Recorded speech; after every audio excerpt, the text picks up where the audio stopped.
Quiet, please.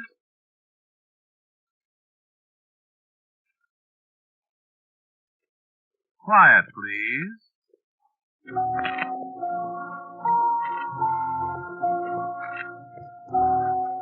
QuietPlease.org presents Quiet Please, which is written and directed by Willis Cooper, and which features Paul Nerum. Quiet Please for tonight is called The Big Box.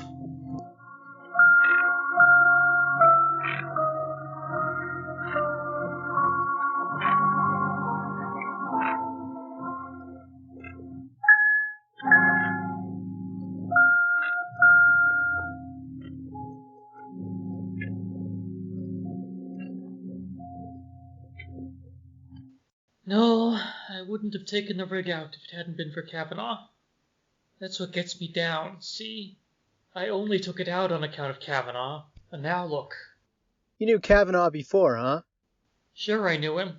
Kavanaugh was one of my best friends. Where'd you know him?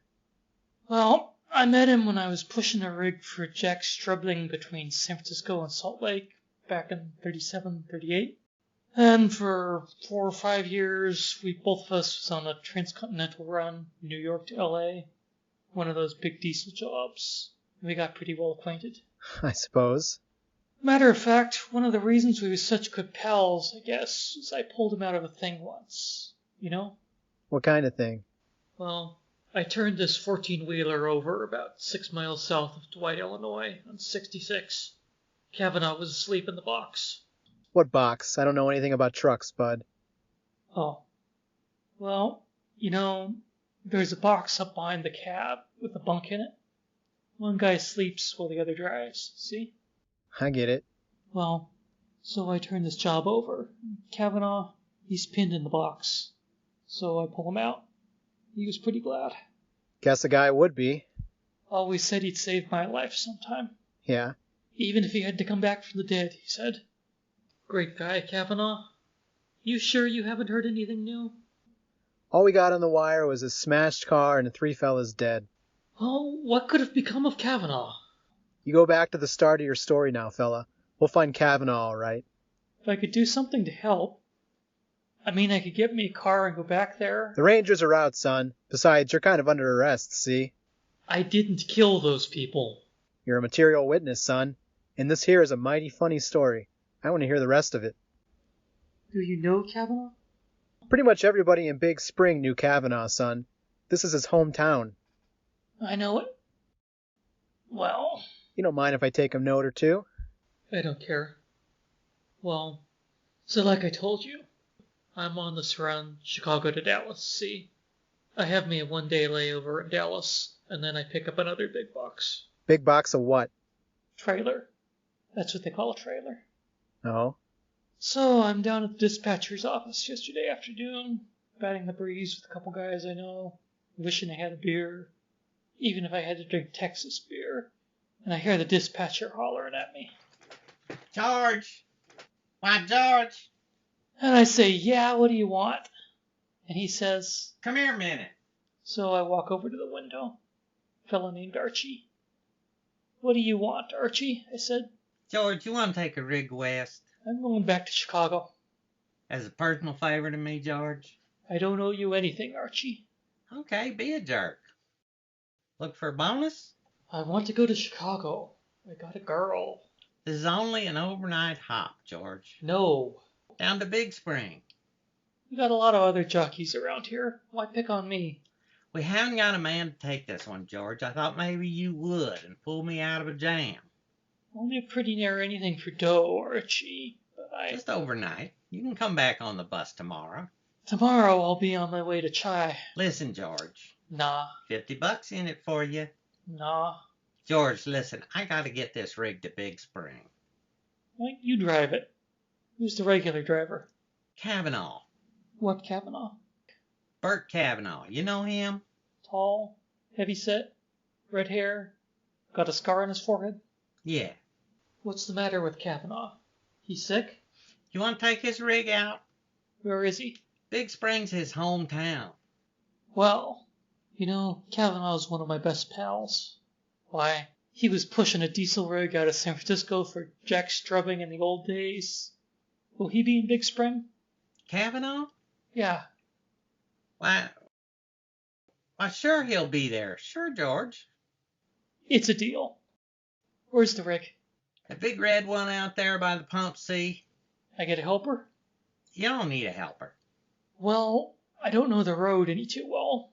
Haven't been over it in years. Not since Kavanaugh and I used All to. you gotta do is stay right on 80, all the way in. Stay on the left fork at Weatherford. I know. The other one goes through Mineral Wells and all over Texas till it comes back at Abilene. You remember all right. Good old Kavanaugh. I haven't seen him since before the war. Yeah, well, here's your manifest. What you got it sealed up for? Don't open it. What am I hauling? Never mind. Listen, Look, George, you agreed to take the load. Now go on and don't give me an argument. You want the $50 now? keep the $50, Archie. I'm doing this for Kavanaugh. Well, Seeing that ugly mug of his will be bonus enough, kid.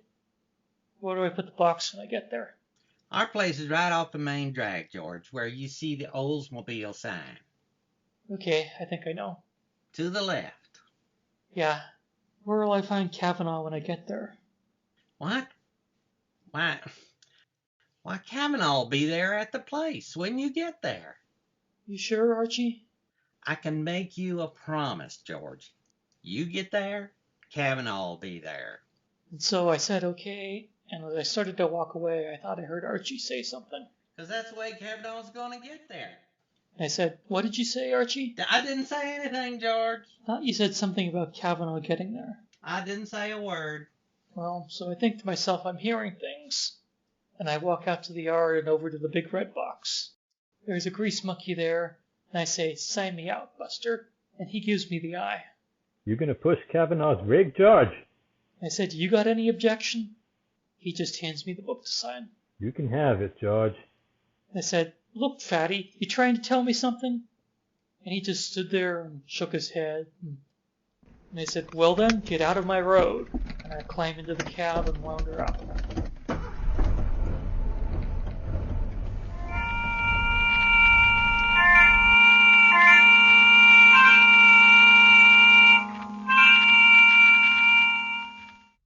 Well, Huh?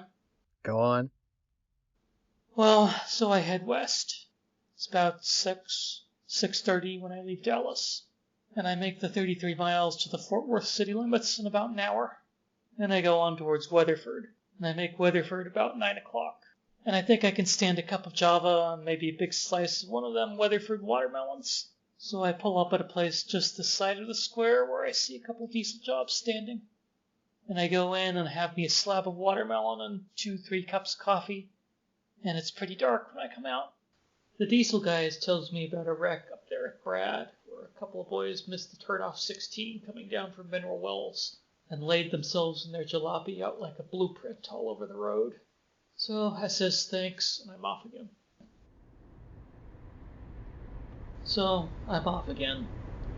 And I will say that Kavanaugh sure had a way with grease monkeys. This big old box is rolling like a Katy flyer, and the moon's just coming up, and I feel pretty good, figuring I'm going to see my boy Kavanaugh in the morning, and it's going to be a thing after not seeing the boy for 6-7 years. I'm whistling away, happy as a peanut roaster. I'm doing a pretty 50, and it's no time at all when I see the flares on the road where the wreck was. So I slow down and crawl along, and them diesel guys wasn't kidding. There was pieces of that jalopy spread out over half an acre. Some officious jerk, waved me down, so I pulled up and hopped out.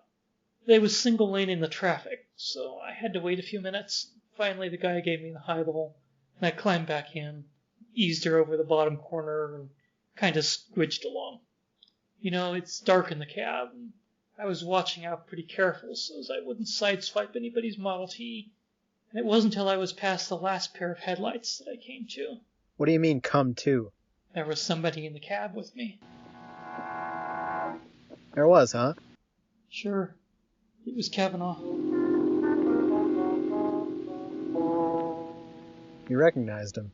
Sure, I switched the cab lights on. Couldn't have been mistaken.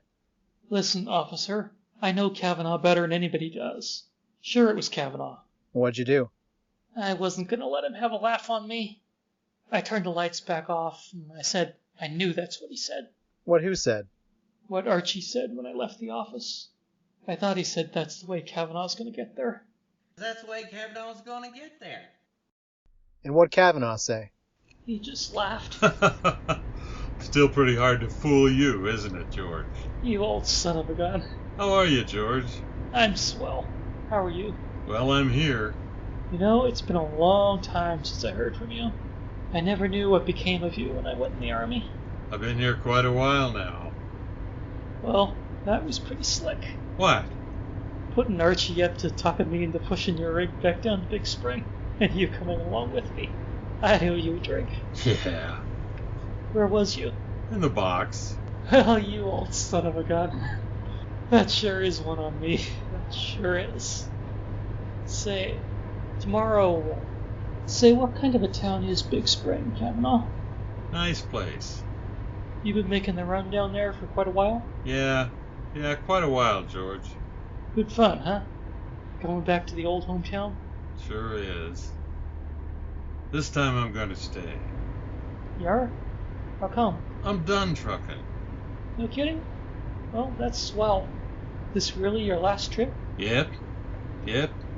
Last time down the big road, boy. That's swell. You glad? Well, Yeah, I know. I think about getting out of it sometimes, too. But, I don't know. Say, have you got married? no. No, I was going to, but Sure. I know. I got a girl in Chicago, and she wants to get married. But, I don't know. I guess I'll never get married, George. You can't tell, boy. Say, this is swell seeing you. Even if it does have to be your last trip. I don't know anybody I'd rather take it with, George. Me too. I'll never forget how you pulled me out of that thing up there in Illinois that time. Least I could do after I turned us over. I always wanted a chance to save your life, kid. Well, if I get in a jam tonight, there's your chance. I haven't been along this road in a long time, Yeah, I was thinking of that, George.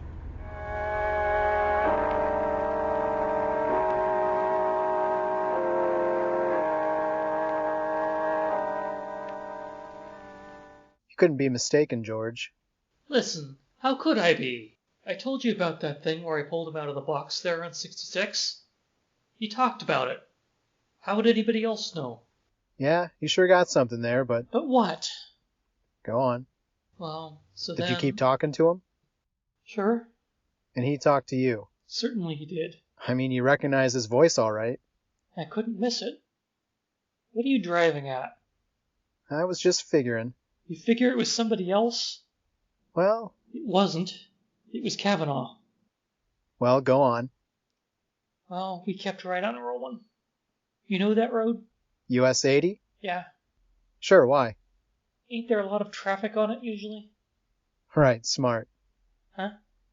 Quite a lot. Why? There wasn't last night. Wasn't? Practically none at all. No trucks. Just a few passenger cars. Nobody coming this way. That's funny. I thought it was. I mentioned it to Kavanaugh. What'd he say? Nothing. That's sure funny, George. After the moon went under a cloud, kind of, it got darker in the inside of a coffin. Who said that? Who said what? I mean, did you think of that? Or did Kavanaugh? Gee, I don't know. Guess it was me. No, it was Kavanaugh. Yeah, I remember. I said it's awful dark, and Kavanaugh said dark as the inside of a coffin. Dark as the inside of a coffin. Go on. That sure is a lonesome stretch of road. All the little towns was dark. Didn't see a light for a long, long time. Then we saw a little place alongside the road, and there was a red neon sign on, and Kavanaugh said, "Pull up a minute." Where was that, George? Let's see, about halfway between Eastland and Cisco. You know that curve just before you pass the fish hatchery? Yeah. Little place on the right side of the road coming this way. New place, I guess. At least it wasn't there when I used to drive this way. What was the name of the place? Some girl's name. Edwina's place. Edwina, that's it. Funny name. Big neon sign. You know the place? I used to know it, yes. Well, so we pulled up, and Kavanaugh said, "Sit there a minute" to me, and he got down. I was going to come along and have some coffee, but he said, "No, they're closed. Anyway, I just want to talk to Edwina a minute." So I started laughing and said, "Go ahead." Yeah. Did you see this Edwina? I could see somebody moving around inside. They just had a couple little night lights on, see? And then the door opened and she came out. You did see her then? Well, I figured this was Kavanaugh's private business. I wouldn't want somebody staring at me, you know? Yeah, but did you see her? Yeah, I saw her. Go on. Well, I sat there and smoked a cigarette. I could see they was talking, standing there in the neon light. I could kind of hear Kavanaugh, but I couldn't hear her. Yeah. What? I said yeah. Well, I guess it was 5 minutes maybe when Kavanaugh clumbed back into the cab. I rolled away slow, getting back on the road. He was hanging out the window, kind of waving at her. And as we pulled away, I could see her in the mirror, waving back at him. You could see her. Certainly I could see her. Am I blind? She was standing there in that red light, and looked just as if the place was on fire behind her. What's the matter with you? I'll tell you in a minute. Was that the girl Kavanaugh was going to marry? Yes, that was the girl. You know, I had an idea it was. Yes, that was the girl. That's too bad. Say this was between Eastland and Cisco. That's right. That's the place. What's the matter with you? Well, George, I'll tell you. Edwina built this place about 1.5 years ago. I knew I'd never seen it before. And she and Kavanaugh were in love. He used to stop there every trip, naturally. Sure. They planned to get married last month. What happened? Why, the place burned down a week before the wedding date, George. What? And Edwina was burned to death in the fire. I know I saw her. I know I saw her. I saw Kavanaugh standing right there with his arms around her. I won't argue with you, George. Maybe I fell asleep there while Kavanaugh was out of the cab. Maybe. No, but I saw the neon sign. I couldn't dream that. If you could dream the rest of it, you could dream that, George. Maybe I dreamed Kavanaugh, too. I don't think you did. I know I didn't. He was in that cab with me all the way from where I stopped there at Strong. Why didn't he say something? Did you ask him? No. Well, but where did he go? What happened to me last night? you killed 3 men. I didn't. I tell you I didn't do it. Well, suppose you tell me just what did happen, George. You don't believe anything I'm telling you. I didn't say that. Well, do you? Do you believe Kavanaugh was with me last night? That I believe. Well, what do you think happened to him? You think I killed him? Do you? No, George. Well, where is he? Do you know? I'll tell you later. Where? We'll see. Listen, I'm just about going nuts on this thing. So you left the place. Yeah. Kavanaugh didn't say anything for a long time. He was there, though. He was smoking a cigarette. I could see him. I'll tell you how I can prove he was there. Look, see here? I smoke Pall Malls. Yeah. Kavanaugh always smoked Terrytons, and he always tore the cork tips off them. He didn't like cork tips. I know that. Well, I'll bet we'll find the 3 or 4 cork tips on the floor of the cab. We found him. You see? Go on with your story, George. Yeah. We rode along for a long time. I didn't want to say anything. Figured he was thinking about the girl. Well, you know. We went through Abilene and on through Sweetwater, and still he didn't say a word. I got to wondering about gas. So finally I turned to him and said, "Hey, Kavanaugh, What, George? how's this baby on gas? We need to stop for something, you suppose?" No, we've got enough to make Big Spring. Manuel filled the tanks, didn't he? Yeah, We got enough. okay. Want me to spell you a while? No, I'm alright. Can't have much of a load tonight, the way we're rolling. Yeah. Archie was awfully funny about what's back there in the big box. Handed me the manifest all sealed up. You don't know what's back there. No? Do you? Sure. What? Must be awful valuable. Was once. What is it? You'll find out. What's the idea? What do you mean? Trust a guy? Oh, cut it out, George. Well, that's to you if you don't want to tell me. Don't nag a guy on his last trip, George. Okay. It's none of my business. You know, I hate to hear you talk about that last trip stuff, Kavanaugh. Everybody's got to make his last trip, George. It's a good break I get to make it with my old pal. Wish I'd known before you was down here. Yeah, so do I. I'll be in Big Spring a long time, George. You can come and visit me. I sure will. You do that, George. Don't forget. You kidding? I'll be there. You're a good pal. Do I see a flashlight down the road? Something. More inspectors, I suppose. The way these guys pick on a truck. Axle inspectors, lights inspectors, plant inspectors. Well, nothing to do but stop. So I look out, and there's this car right across the road, and 3 men, standing there in my headlights, and each one of them's got a shotgun. I open the cab door, and the nearest fella motions with his shotgun. Okay, bud, climb down. So I climb down. I don't know what these inspectors are doing with shotguns, but I take no chances. I'm on the ground in a hurry, without waiting for Kavanaugh. And believe me, I got my hands way up. I don't say a word, and the guy prods me with the shotgun. You hauling the silk? And I say, the what? The silk! And I say, I don't know what's in that truck, mister. And he laughs, and all of a sudden I get the idea. These guys ain't inspectors at all. This is a hijacking. And that's why Archie was so cagey about the cargo. Silk. Silk's been coming in from Japan lately, I read somewhere. But I didn't get much of a chance to do any more thinking. Where's your helper? And I look up through the open door of the cab, and the cab's empty. And I get it. Good old Kavanaugh. He'd climbed back into the box, I figured. And if I knew Kavanaugh, there'd be a gun in there. Maybe Kavanaugh was going to get that chance to save my life after all. And the guy poked me with the shotgun again. Where's your helper, I said. I haven't got any helper. Keep your guns on him, lads. I'm gonna have a look in that cab. And the guns of the 2 others swung around on me from the front of the truck as he started to cross between it and the car to climb up the opposite side. I glanced up again into the cab, and it was empty. And suddenly that big old truck started to move, and there was nobody behind the wheel. And all 3 of the men were trapped against their car, and they bumped against each other as they tried to dodge, but they were too late. The 17 tons of truck and trailer were leaping at them like some monster out of a nightmare, and the running board smacked me to the ground. And I heard one last scream as Kavanaugh's truck, in a horrible roaring and grinding of gears, crashed down on them.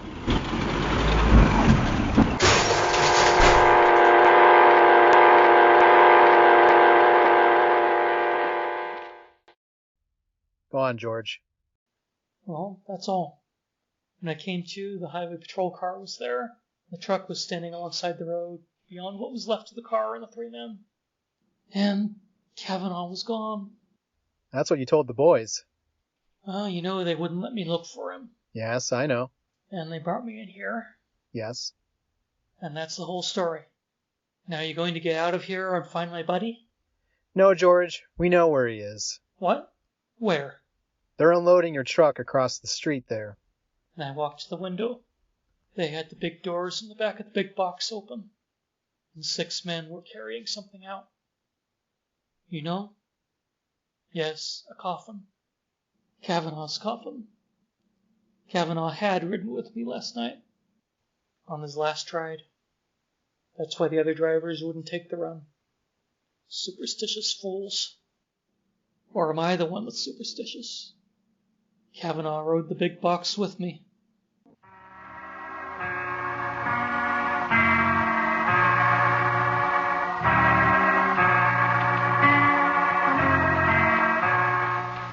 You have listened to Quiet Please, which was written and directed by Willis Cooper. George, the man who talked to you, was Paul Norman. Phil Norman was Kavanaugh and Archie. David Feldman was the policeman. Other parts were played by Gary Wong and Paul Nera. The music for Quiet Please is composed by Gene Perazzo, the organist, except, of course, for the theme of Quiet Please. which is Mr. Corello's own arrangement of themes from the second movement of the Cesar Bronx Symphony in D minor.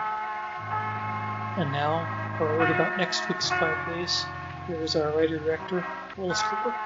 Next week, we'll have a story called Be a Good Dog, Darling.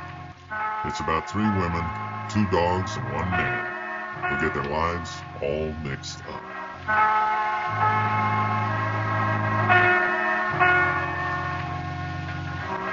And so, until next week at this same time, I am quietly yours, Ernest Chappell.